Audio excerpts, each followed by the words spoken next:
the second week of Print Month and the IFPDA Fine Art Print Fair, which you'll find on Artsy. I'm Jenny Gibbs, Executive Director of the IFPDA and the IFPDA Foundation. And this is Image Activism, Historical Perspective and Contemporary Practice with David Barthold, Armin Kunz, and Wardell, Milan. The origins of this program arose back in June in the wake of the killing of George Floyd and the protests taking place across the country. In New York, we witnessed how the waves of protest left behind new installations of public art, much of it works on paper. We're living through a historic iconoclasm with the rejection or destruction, or perhaps in the case of Philip Guston, the postponement of works which have been deemed heretical. As a lapsed art historian, to borrow the bio of Armin Kunz, it is both validating to see art with this power and also a little terrifying. In this 21st century Western iconoclasm, public art has become contested ground. When we think of public art, we think of public land and monuments of bronze or stone, but the other more democratic side of public art may be seen on the streets of our cities and towns and comes from the hands of our printmakers. With these new iconostases bearing the faces of George Floyd and Breonna Taylor treated with the reverence of Byzantine icons. There's a lot to unpack, and Armin, David, and Wardell are here to help us on this most fitting day of the year, which was formerly known as Christopher Columbus Day. If you have questions during the program, you're welcome to type them into the question box and we will answer them at the end, as many as we can. We've also given ourselves permission to interrupt each other to keep the ideas flowing more organically.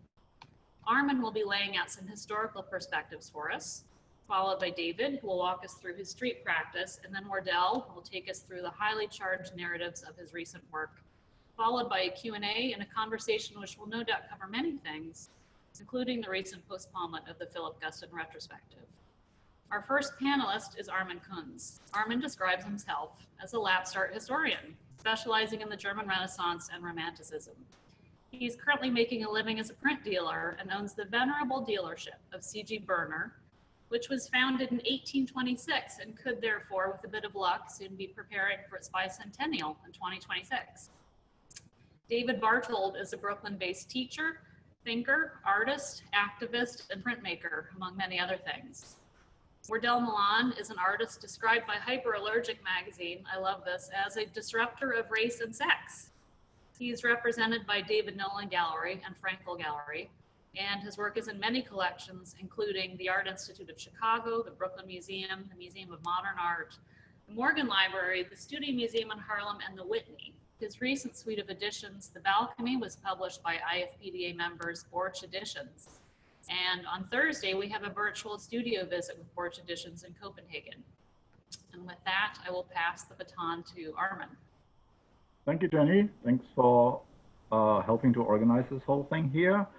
So let's see. So let's start. My role here is to give a little bit of an historic background to the discussion we can have later on.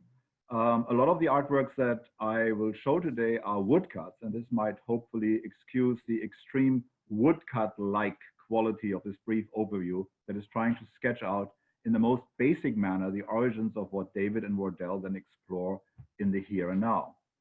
Cut off from their original context as precious objects in a museum or an art gallery, or as active agents intent to convey their message in a way that is more visceral and direct than words and texts can ever be.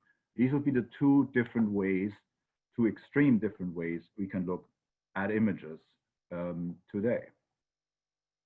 While images, of course, existed since prehistoric times, the cultural technique of printmaking developed early in the 15th century, namely woodcut and engraving.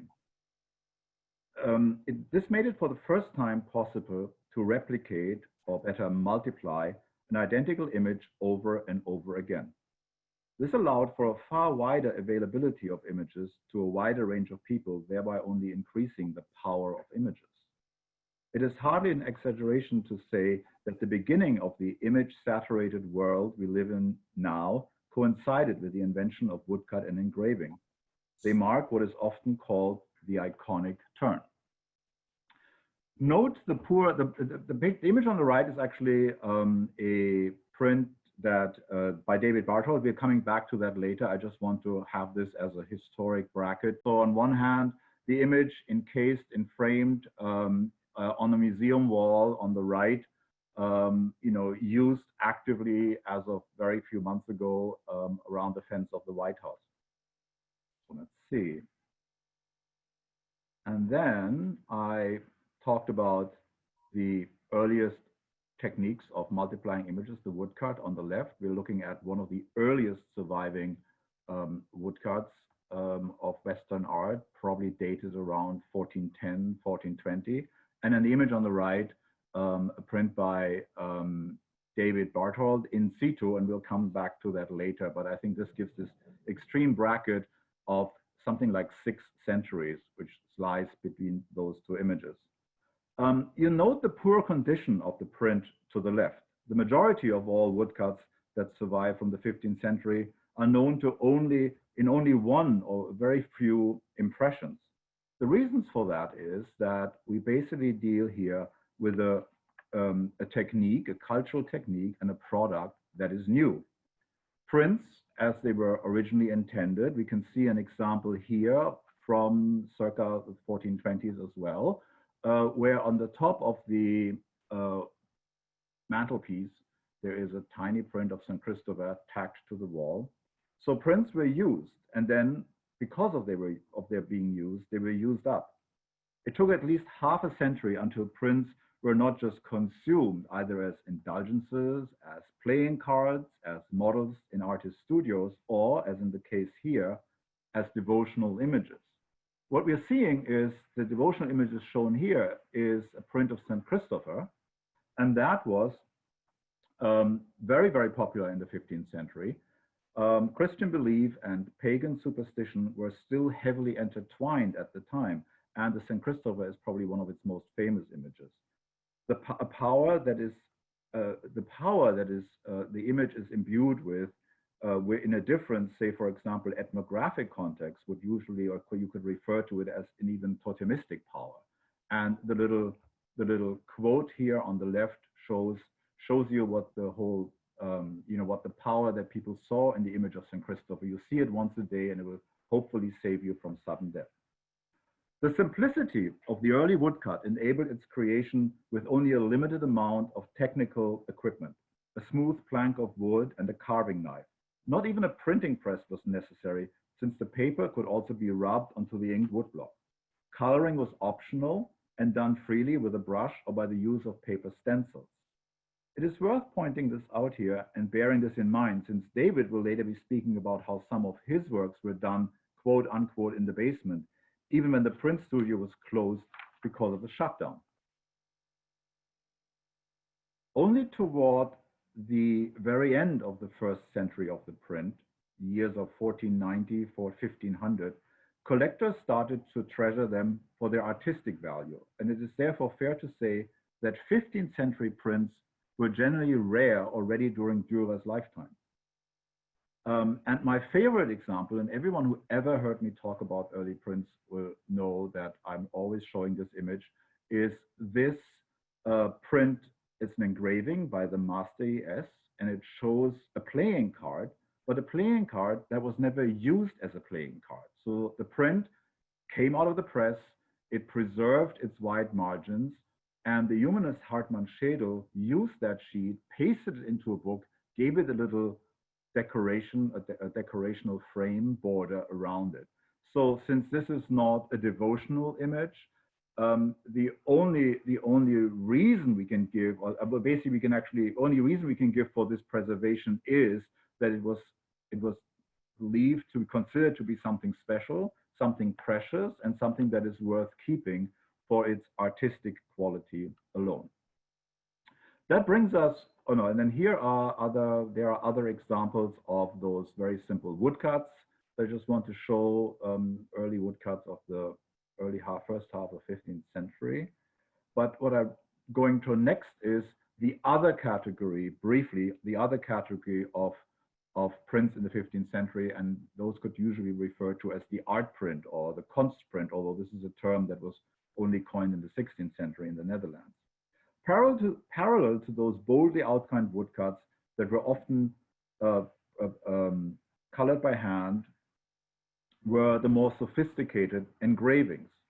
Nearly all early practitioners of engraving had a training as gold or silversmiths, where they learned the technique of adorning metal surfaces with decorations by the use of specialized tools. It was a more costly process, and these prints were much more directed to a well-educated elite. It was also here that we find their first true collectors, as I've seen already with the Master ES engraving, although it was actually a playing card. A nice example for an early ornament print is the print by Schongauer here on the left, and then to the right, we're moving already in the 16th century, which is probably the most iconic and most influential sort of print of the period, Dürer's Melancholia I, dating from 1514. Just two rather random but fine examples of what I'm talking about. The success of the first, oh no, now I'm making a little excursus on Dürer, because he actually also single-handedly undertook the elevation of the woodcut to a visual sophistication that could match that of the engravings. And to show that, show an example of that here is I'm showing two images of the apocalyptic horseman, a scene from the Apocalypse of St. John. On the left in a German Bible from 1478, and on the right in Dürer's self-published Apocalypse from 1498. So within a time span of nearly 2 decades, we have this fascinating quantum leap from this single outlined images to the sophisticated woodcut that Dürer would have pioneered at the time. And he was so successful in that what is mostly forgotten is that even his Apocalypse print was conceived as a book illustration.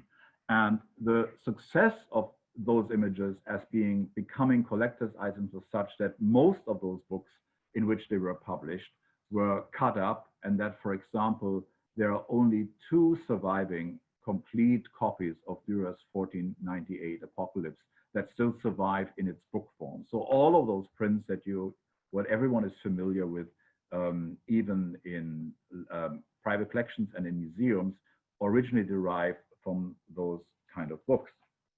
And the other reason for my little excursus into the fine woodcut print developed by Dürer is that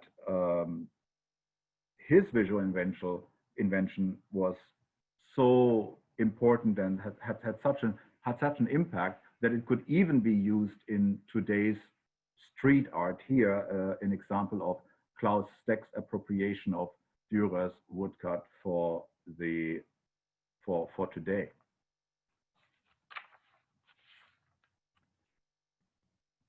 Now I'm coming back to the use of broadsides more apart from devotional and religious context. So what I'm showing here is on the left a broadside that's warning against the usury of the Jews, and I consider that a prime example for the systemic anti-Semitism of the Christian West. This print is dated 1484, 15 years before the expulsion of the Jews from the city of Nuremberg, where this print actually originates. What I find especially perfidious here is the inclusion of an arithmetic table in the lower half of the print. By appropriating a supposedly neutral art of mathematics, the broadside implies that there is reason to the claim that it's spelled out in the larger letters underneath the image that I translate: the Jew sets his mind day and night on how ruin can be brought to the Christians. So here we see, this is actually a really very devious example of, using the printed medium to spread prejudice. And on the right-hand side, and no less devious, is the broadside that shows the persecution and execution of a witch and her son and 2 helpers in Wittenberg in 1540. This broadside on the right actually there is another function that should be added to that. It is not just a warning, but it has a little bit also the aspect of the sensational tabloid in a modern sense. Further on, we're moving into the beginning of the 16th century, where with the onset of the Reformation, following Luther's public criticism of the Roman Church in 1519, printed text and images were now, perhaps for the first time since their invention, systematically instrumentalized. Both reformers and their adversaries in the camp of the Roman Church took full advantage of the movable type and the quickly printed pamphlets and the reproducibility of the image to make their bold visual statements. Again, here the same applies that I already mentioned for the woodcuts of the 15th century. All of those broadsides survive, in often only one or two impressions. So they're really meant to be pasted on walls in schools, on outside walls, even in churches, in private homes, and were to the largest extent just used up. The main actor of the Reformation, Luther himself, was depicted in a variety of different ways. On the left, we see what, from the Roman Church point of view, a blasphemous depiction of Luther as a saint with a halo and inspired by the Holy Spirit. And then on the right, made only a few miles over in the town of Leipzig, we actually have Luther, who is seen here as, again, as a devious person who is actually wearing 7 different caps or heads. And I'll just read them through here. From the left is the doctor, so that would be him pretending he is an academic. Martin is just the plain monk. But then there is Luther, and he is given the head of a Turk, i.e. the infidel, whom Western Europe lived in constant fear. The middle one is Ecclesiastes, a preacher who, according to Johann Cochleus' text, with which this woodcut accompanies, quote, preaches what the mob wishes to hear. Then next to it is the Schwärmer, an enthusiast or zealot with his hair standing on end surrounded by hornets, or who knows after last week's vice presidential debate, flies. Then the next one over is the church visitor who is brought in to revive the old laws of the church, but Luther here being accused by Cochleus of settling himself up as a new pope. And then finally, Barabbas, the robber, released by Pilate, that is shown here as a hairy wild man of German folklore of the period.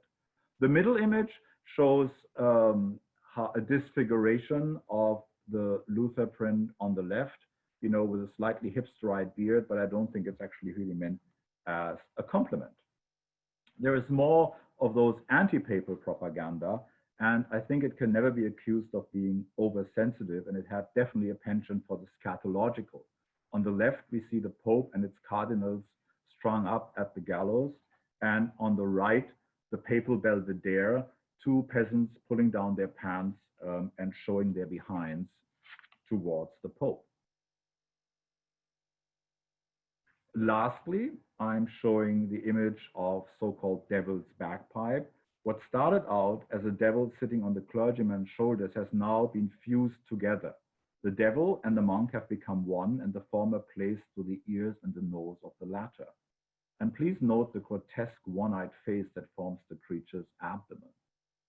So that brings this super brief essay to its end. And I'm coming back to the starting point and trying to pair again, an anonymous, nearly 600 years old woodcut of a martyred king and David's portrait of the murdered George Floyd.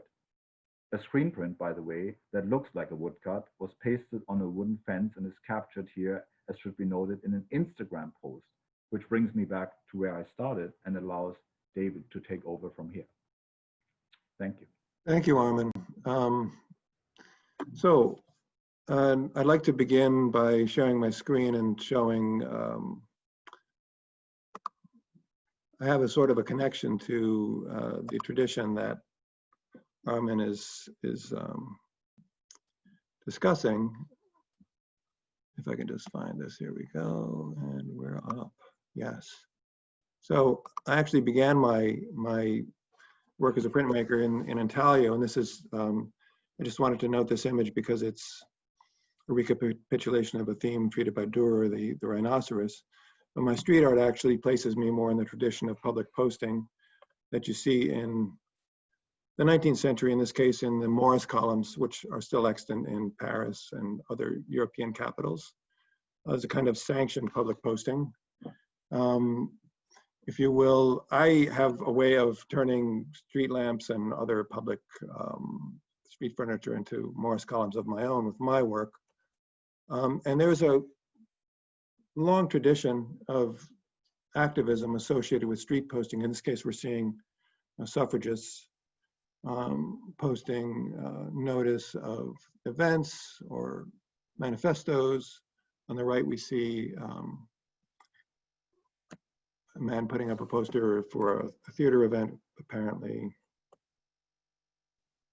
And again, there's something really wonderful about these images and the fact that street posting gave people, whether for commercial or political, social means, artistic means, kind of a radical access to the public, and allowed people a kind of unfiltered access to new ideas, perhaps agreeable, perhaps disagreeable. So street posting is sort of an update of the handwriting on the wall, if you will. It's free political speech, free commercial speech, free artistic expression. And one of my favorite printmakers in this respect is Jose Guadalupe Posada. An interesting case because his work kind of straddled both revolutionary politics. He was active during the Mexican Revolution, and also popular entertainment. A lot of his production, most of his production were these sort of penny dreadful song books or recipe books or murder mystery pamphlets that could be purchased very cheaply. So the way I come into street posting goes back to my experience in the East Village in the early 1980s. I was actually working in Soho as an edition printer at Stereo Studio. And in my wanderings through the East Village, at that time, you could see these just incredible kind of scabrous accumulations of street postings that were, in some cases, peeling right off the wall. They were so thick, sort of exfoliating off the bricks. And this was one street post that I saved among several. And I sort of hold this up as kind of a Rosetta Stone or a Magna Carta, if you will, of street posting for me, because it embodies a lot of the qualities that I like in art and prints that are posted in public. It's rather badly printed and in bad shape, like the early woodcuts that Armin shared with us. And there's something about the decrepitude of the object which enhances its beauty for me. The very fact that it's ephemeral, it's bearing evidence of its own history, the vicissitudes of exposure to the weather. And some of the incidental flaws in the print, I believe, actually enhance its beauty. It seems to have been printed without a vacuum table. The screen is dirty. It's picking up and transferring ink from other previous impressions.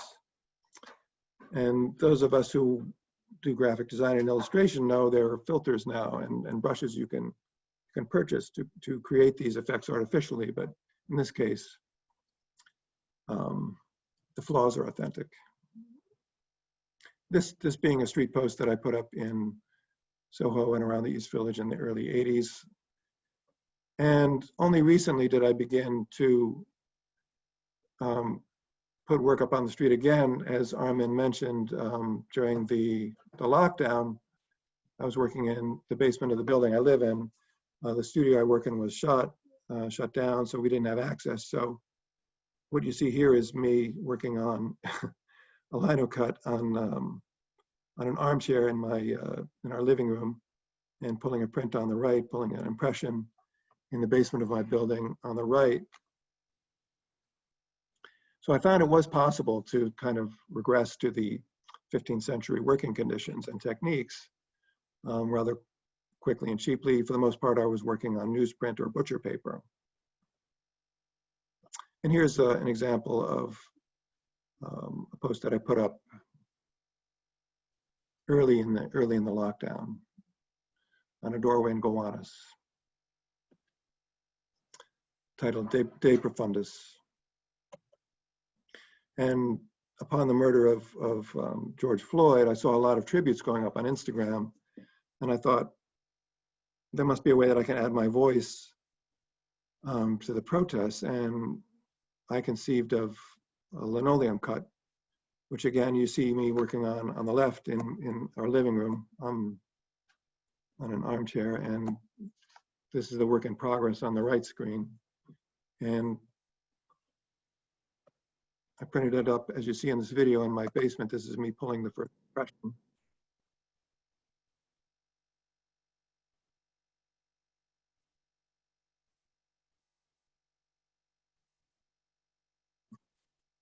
So the original street posts were actually hand-pulled linoleum print, and they were dried in the pipes in my basement. And my family and I went out and put them up. I think we put up about 34 of them on the streets around Gowanus and Carroll Gardens. And for the most part, very, very positive response to these postings. This is the more classic studio view of the print. And I actually sold impressions of this print to raise money for Black Lives Matter and the Bail Project. And so I continued to make linoleum cut prints, and in this case, rendered it as a silkscreen. What you see on the right are actual letterpress prints of the first blocks I cut for this print of AOC, and the left is a silkscreen that I produced and posted on the street. And here's a slide, a series of slides which I find most interesting because they show the life of the work after publication, so to speak, after I expose it to the public, expose it to the elements, and expose it to the interaction of the public. And I was actually gratified to see that many of the portraits that I put up even months ago are intact. None of them were defaced or marked over or removed. This was not the case in every situation. It's interesting to me to note that there are a great many things posted on light posts and signal boxes in New York, stickers everywhere, and they elicit different responses depending on the subject matter. It's almost never the case that you see a poster for a lost cat get defaced, or an advertisement for construction services defaced, but in some cases there will be a positive reaction, and in some cases a negative reaction. In this case, what you see on the right is a posting of my portrait of John Lewis, which remained intact for weeks after it was put up. Here, a portrait of the president, which also remained intact for quite a long time after I posted it. And this portrait, most notably, was intact several weeks after I put it up in Bushwick. And honestly, it's kind of an interesting litmus test or Rorschach test to see what happens to an image when it's posted in public, because I sort of feel like it's a mapping project. You can sort of tell what I call a friendly, like a friendly pole, a friendly post, a friendly spot. Some areas or routes seem to be frequented by people who approve of the image. Others are frequented by people who consistently deface an image even after it's repaired. This is one example where a portrait of Ruth Bader Ginsburg was posted, and very quickly this photograph was shared with me on Instagram. The resident of the building who lives behind those doors actually came out and thanked me for posting this particular one and put candles in front of the image. And there's also cases where you have mixed interactions. On the left, you see "Rest in Peace" marked up on the poster, and then later on, a deliberate attempt to deface the image or remove the poster wholesale. And this kind of throws back to, there's a very ancient, art historians will note that there's a very ancient practice of, it's kind of a ritual castration of statues by breaking off the nose, the most fragile part, to discredit the civilization that's being attacked in this case, which carries over to today. So what you're seeing here is a posting that I actually went back and repaired a couple times, and in spite of the diligent repairs I was making to the post, it was repeatedly defaced by someone who found it disagreeable, which in effect is a kind of public discourse. It's a form of engagement. Not happy to see it, but there is a kind of a conversation going on here. This is what I passed this lamppost on the way to the studio today, and it made me laugh because it's such a respectful response in a sense, and like I think the placement of the sticker is very deliberate, and yet it's not accompanied by an attempt to deface my postings. So this is somebody who might have a different political orientation than me, but is in dialogue with me through graphic medium and sticker in this case. Which I don't know, it kind of gave me a little bit of hope that there's room for civil discourse on subjects that we disagree about.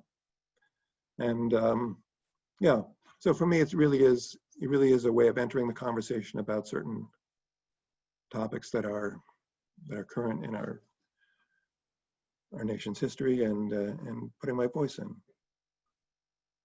And at this point, I'd like to hand off to Wardell, who has some really interesting words to share with us, I'm sure. Thank you, David. Thank you, David. Yeah, the work that I wanted to share and discuss is a body of work titled The Balcony. It is a project I began last summer while in Copenhagen, working with Board Traditions. As Jenny mentioned at the beginning of our conversations, I believe the organization is going to be visiting their studio this Thursday. I, unlike David, am not a seasoned printer, but I did have the opportunity to work with Niels and his team in Copenhagen to begin creating a portfolio that really dealt with contemporary issues and poignant conversations and poignant topics. The inspiration for this body of work, this portfolio, stems from my reading of the play titled The Balcony by Jean Godard. The first production was presented in London in 1957. And those of you who have read this play are familiar with the narrative, and those who haven't, the play takes place primarily within the confines and the interiors of a brothel. Outside of the brothel, there's this revolutionary uprising that's happening in the streets. Oftentimes when I go back and think about this play, I immediately think about and consider the current political and cultural climate of today. But what happens within this brothel is interesting. There's several instances, many instances actually, of a shift of power dynamics that are happening between not only those who work within the brothels, but the clients that choose to come in and to be entertained. So for instance, you will have a police officer or a soldier who will come in off the street and engaged in sexual, perhaps some would say deviant acts with the prostitutes that work within the space. And so some of these acts may include the officer exchanging the power or the agency that he carries and possesses on the street and gives that over to the prostitute or to the dominatrix that is dominating him. So you see throughout this play, these really interesting shifts in not only power dynamics, but agency, and how these things shift and how these relationships can be warped, or in some instances, how there's almost a strange sense of balance that is presented in a relationship or engagements that would be so clearly imbalanced outside of the walls of this brothel. So after reading this play and thinking about it for, I guess, a little over a year, I began to consider, like, you know, and imagine what imagery I could produce that would be in response, or that would be influenced by this text. And from those considerations, I began this portfolio. The images that we will see here are just the first 8 prints that will hopefully be a part of a much larger portfolio. I see this project existing in 3 separate but related parts. So when I began working with Niels in Copenhagen last summer, I wasn't entirely sure as to what these images would be, but I knew that I wanted the images and the prints to be in dialogue with the news and with the culture and with what I was experiencing here, not only in New York, but also as here in the States, here in this country. And became even more interesting to begin to make these images while being in Europe, living in Copenhagen, and having moments where my Blackness wasn't so easily felt. It was one of the few times where I felt as if my race and the color of my skin wasn't such an immediate kind of identifier as to who I am. So one of the images that I began to make is this print here titled "Trump Riding His Own Dick." And while in Copenhagen and still listening to NPR, it was interesting to hear this news and to hear the ridiculous activities of our current president, but to be so far removed from that, and to be in a studio, in a printing studio where everyone is extremely welcoming, and all we are there to do is to really, you know, have discussions and to make work, to make art. And so I just began to think about this man, our president, and the garbage that consistently is spewed from his mouth. And oftentimes I feel like he is just saying it to fulfill his own kind of masturbatorial needs. I mean, we could go on about Trump and his I guess his beliefs and his attitudes related to the world, but I wanted to begin to think about, you know, how to comment on the politics of this nation and the political leaders in a satirical way, but also to begin to think about the psychology of some of these individuals and what really motivates them. You know, is it really policy, and is it really the betterment of a nation or the people at large, or is it just to fulfill some sort of personal satisfaction? And so with this portfolio, you know, I wanted to really begin to make work that, unlike some of my previous work, where the work was really kind of a response to my interior self and trying to figure out, you know, my own self, and using the studio and using the work as a counselor, as a therapist. With this work, with this body of work, with the balcony, I wanted to make work that was really in a direct response to, as I said before, the news and what is happening culturally, and what I was feeling and seeing on the streets. And so with that, I, you know, again, made imagery that was satirical, but also, hopefully, I feel is extremely relevant.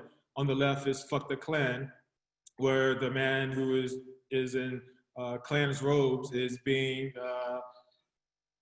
we'll say, pleased by two men who are of African and Latino descent. So again, thinking about considering the play The Balcony and how power dynamics can be shifted, and in this print is shifted through this scene of aggressive sexual play. And then on the right is we are a war country, and this is wartime. And in this image, there is again a scene of sexual play, a scene of intimacy. And for me, it's really kind of thinking about,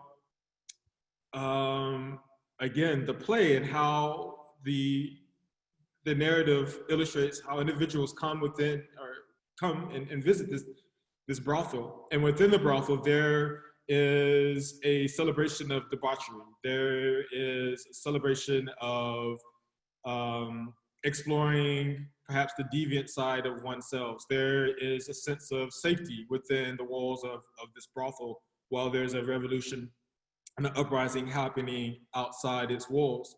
So really, for me, thinking and considering, like, yes, the world is at a strange place, and there is much difficulty, both political and culturally, that is currently happening within, not only within our own land here in the United States, but also just globally.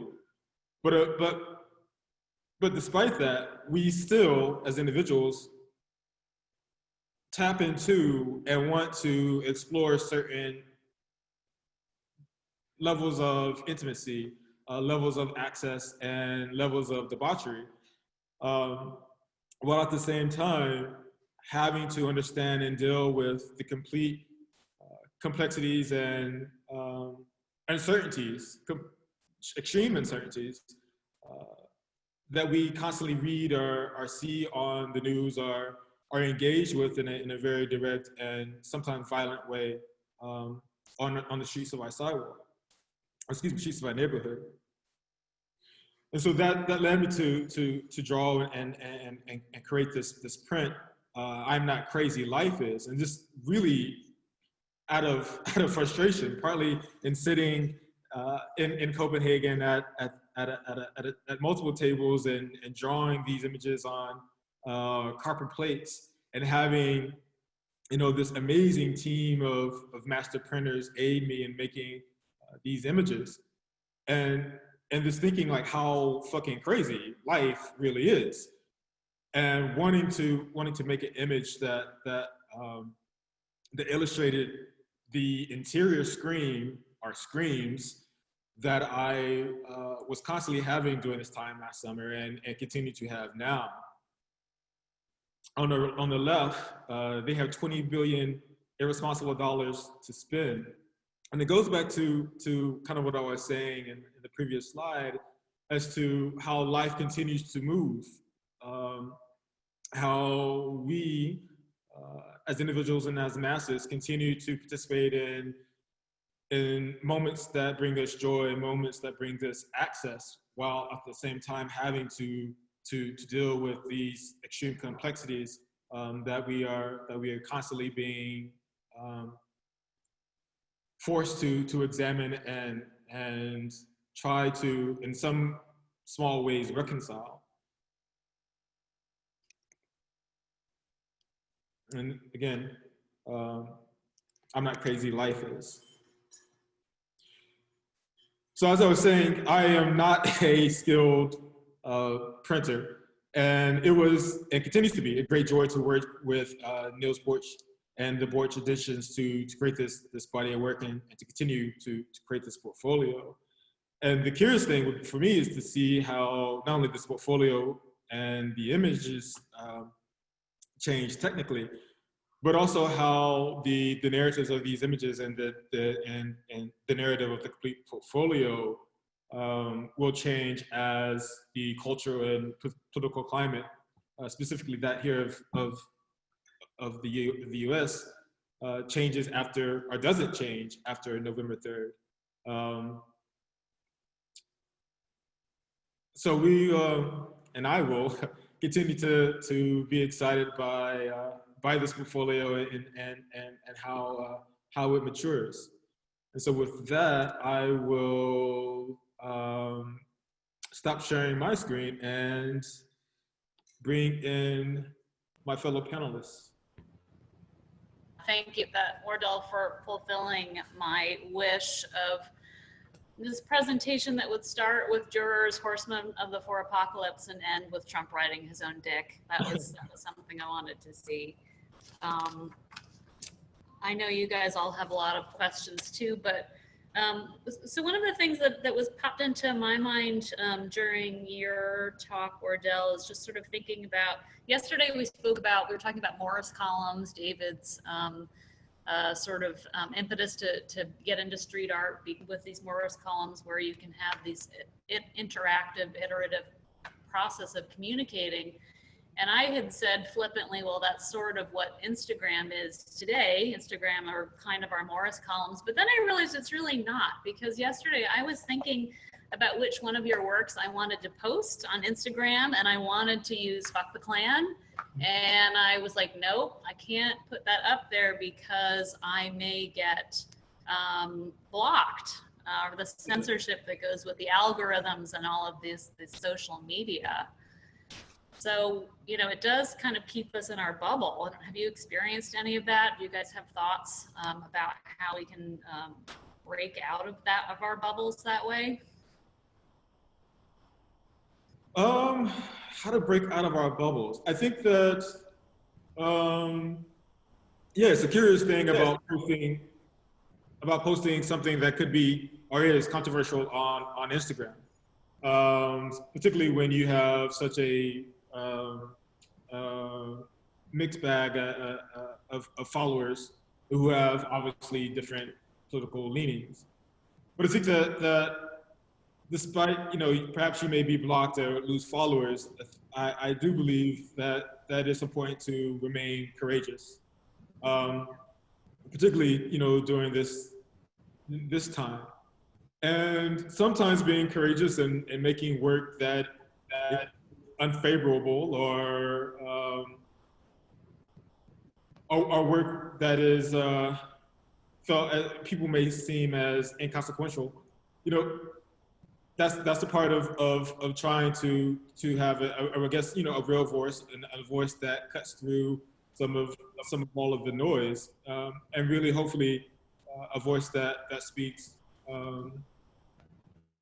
the truth and speaks to hopefully opening a direction that could lead to a conversation that actually brings about change. Right. I'd like to add to that. I think that what Wardell is doing, and what I'm trying to do, is you're giving form to feeling, you're giving form to experience, and that there's actually an enormous amount of positive reaction to these works, that there's a lot of gratification that people see in this, the eloquence and the beauty of the expression, the visual, the graphic force. Like speaking only for myself, I mean, the reaction to those posts, even though some of them were mutilated, have been overwhelmingly positive. And it's almost like I'm connecting people together. I don't put my name on the work. People have to kind of do their homework and talk to each other and like ask open questions. You know who's the melting Trump artist? So I'd like to think I'm kind of stitching a few social neurons together out there, and it's kind of you're giving heart to a cause. You're validating. You're claiming public attention, claiming public space. Some people will hate it and attack it, but most people, honestly, I feel like if you feel like you're hitting a true note, it will resonate, and it's wonderful when it does. Yeah. David, there was a question for you about your decision to post your most powerful images in Gowanus and Carroll Gardens, which are neighborhoods for those of us who don't know. It has to do with my endurance. Honestly, I mean, I can only walk so far, and I can only slap up so many posters. So I'd love to send out an army of wheat pasters and spread them across the city, but I'm not in my 20s anymore, and I have a full-time job, so it's kind of like I'll run in and paste as far as I can, and then my little legs get tired. So I'd love to share more, but I have to be honest about my limitations. That's all. Fair enough.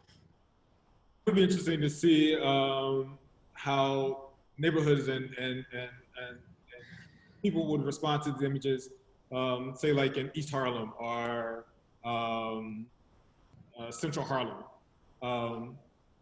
Just as you were saying, how there's an engagement there and people respond. There's neurons that are being set off. So if you would ever like to come to my part of Manhattan, I'll help your little legs to wheat paste. It's a date. It's a date. I only ask that you actually go with me. I mean, walk with me, paste with me. We'll walk, we'll talk, we'll paste. It's a date. Spend time together. For sure. And I'll join you as well and go to the western part of Harlem. So we'll just take the Latino side up there as well. That's right. Can I just come back, because in our lead-up conversation on whenever it was, Saturday, Sunday, Jenny, we talked about those issues that everyone seems to be discussing at the moment, which is that postponement of the Philip Guston exhibition. And I'm only bringing that up because there was the Klan image, Wardell, in your work, and I think if I look correctly, the image behind you actually shows a Klansman. Oh yeah. Is that right? Is that one of your works? It is. It's actually a work in progress. Yeah, there's a Klan figure in that collage. And if I just want to link that up, with Jenny's, totally understandable concern. If I put that on Instagram, what I'm hearing back, but at the same time, there is this institutional filter. It's one thing, because I mean, put like the way you're using this figure in your imagery makes perfect sense, and it is actually meant as a criticism, and it's sort of clearly that. I think it's the same in the Guston figures, and I think in Guston's understanding, himself, it was. I mean, I love that quote that I read in the paper when he was saying the moment he turned from abstract expressionist to figurative art, that he basically said it was out of a concern, out of a criticism of the political situation in the late 60s and 70s, when he says, quote, "I got sick and tired of all that purity and wanted to tell stories." So that's what you do. You do storytelling, and I see kind of a lot of connecting points there. And I'm sort of curious what your view is about it. I mean, wouldn't you support this exhibition to be shown in the same way that you're willing and eager and happy to show your work? I mean, do we see a difference in that? Or actually, for you to ask a direct question, does it make a difference for you as an African American compared to sort of Guston, who was Jewish and also was actually also personally exposed to persecution from the Klan? Do you see a difference there in using their images, or is it sort of as legitimate there as it is here? Do I see a difference between my use of the Klans and Guston? Yeah. No, I don't. I don't see a difference. I think that when I started making these Klan drawings and paintings and the etching that we saw in the portfolio, I really began by considering what does a terrorist do when they're not terrorizing? These are still people who go to Whole Foods. They probably work at Chase Bank. They're the painting that Guston has painted, I forget the year, but there are couples in a car driving down the street. Mm-hmm. So I think that, some of his paintings where he's placed these clans in these quotidian spaces, and then kind of what I'm thinking and how I'm approaching the works that I'm making, I definitely see that there's a connection. I will say I try not to look at Guston's paintings now because I don't want to be overly influenced. But I think that there is a relationship, and I understand an institution's decision to to postpone a show that they may feel would garner way too much, I guess, backlash or protest.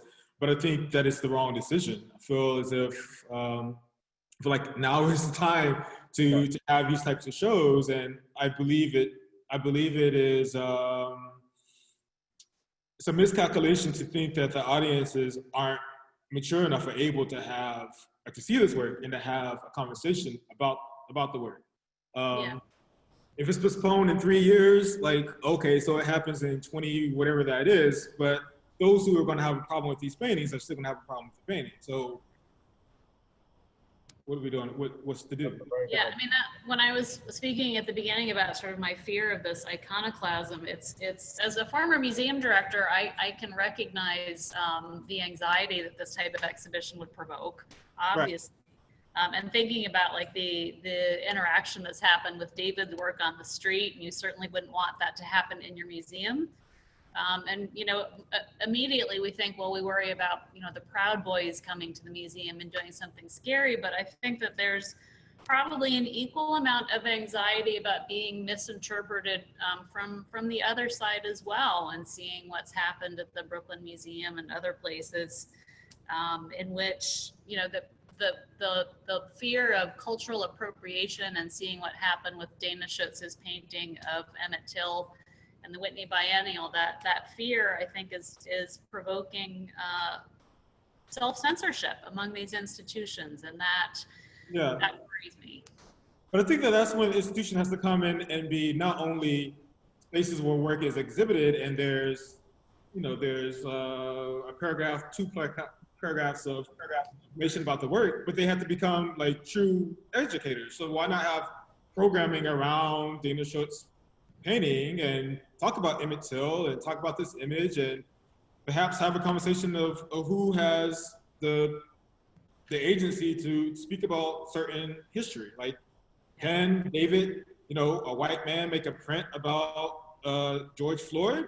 Well, I mean, who's to say why can't he? Why can he not be a part of this much, you know, this very fraught conversation about race and race relations? So I don't know. I mean, Guston's paintings were, the Klan paintings, when they were originally showed in 1930 in Orange County, and they were demolished, they were destroyed. And so it's like, well, the cycle and people's disagreement, or people's strong, violent dislike towards certain topics, certain imagery of art, it's going to always be there. And then a museum seeing itself, you know, as I mean, it should be a forum. It should be a forum for discussion, and not something that just tells, you know, a straightforward story. I mean, the times of the straight big narratives that kind of set are over. We need the open discussions, and we see, of course, we need institutions that, you know, have the courage in this day and age to, you know, put themselves in this position. Right. And that would bring us back of like trying to step out of the bubble and just kind of, you know, doing, because otherwise we just all be totally insulated. And Kaven quoted the mission, or the director of the National Gallery quoted this mission, like, of the nation and for all the people. Well, if you take that literally in the sense of the word, just, you know, put it out there and let's discuss it. Right. I think the way for us to get out of that bubble is for us to take David's work out into the other neighborhoods. I think that is the answer. I totally agree. I think you know, you start in the Bronx and you go all the way down the island. So I'll do it. I just, my 60-year-old knees. You know, let's not forget the Upper East Side. And in a way, it's even more true. I'm game. Great. Well, I just need younger knees than mine. My legs are going to tell me to go home at some point, so I need younger. And we can get some younger knees for you. Okay. I need it. I think that's a good place to wrap up. It is 1:01. So thank you all. Thank you, David. Thank you, Wardell. Thank you, Armin, for this. I really enjoyed it. Thank you. All right. Thank you, everyone, for joining us. Take care. Bye-bye. Thank you.